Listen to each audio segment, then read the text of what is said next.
A district spokesperson says his recommendation to suspend all football activities out of an abundance of caution. There's a lot of adversity that these young men go through on a daily basis. And of course, COVID is just the biggest that we're going through in the world. A lot of them don't really see school and football as a tool that can take them out of their environment. Like, I want these young men to understand that whatever it is that you do in life, you stay consistent, you're gonna be impactful. You're gonna go out and be a leader. That's what we're trying to pour into them here. That's what we're trying to get them to believe. I've always wanted to be the leader. I've always wanted what everybody else didn't want. And I had a coach tap on my shoulder during the playoffs. You know, of course we were focused.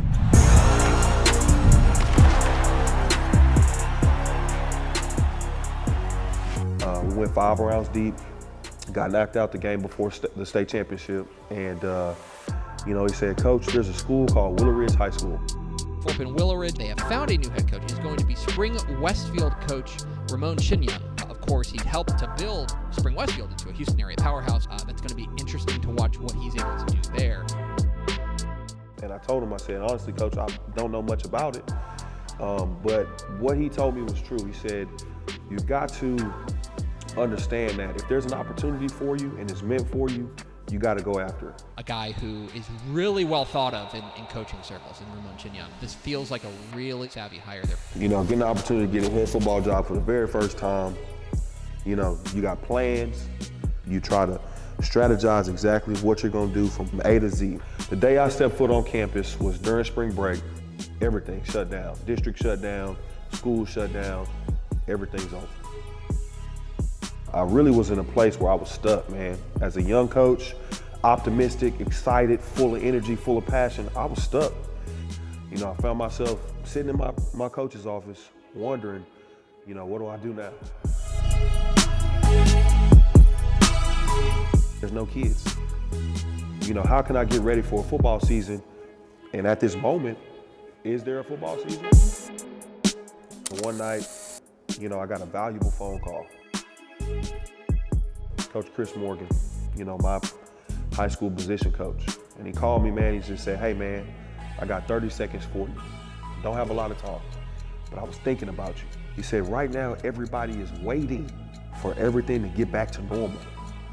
But while they're waiting, they're doing nothing. They're sitting around and they're not getting better. And what you have to find a way to do is win the way. You have to find a way to catch up during this downtime.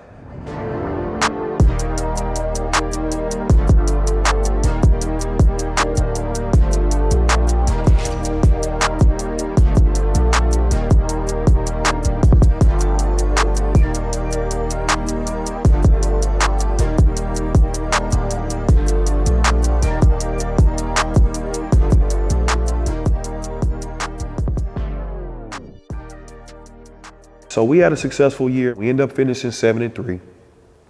You know, went to the playoffs, which is a huge blessing. You're talking about a first-year head football coach. I found a way to get these kids to believe, but I think it was the turning point where the kids realized, man, it's more than wins and losses. Football is a tool. Once I was taught how to work hard, how to be consistent, how to be dependable, how to give it everything that I had, that it provided me with something else. And it's not just about a football scholarship. Yeah, that's a tool that a lot of people sell. It's not about that. It's about structuring life.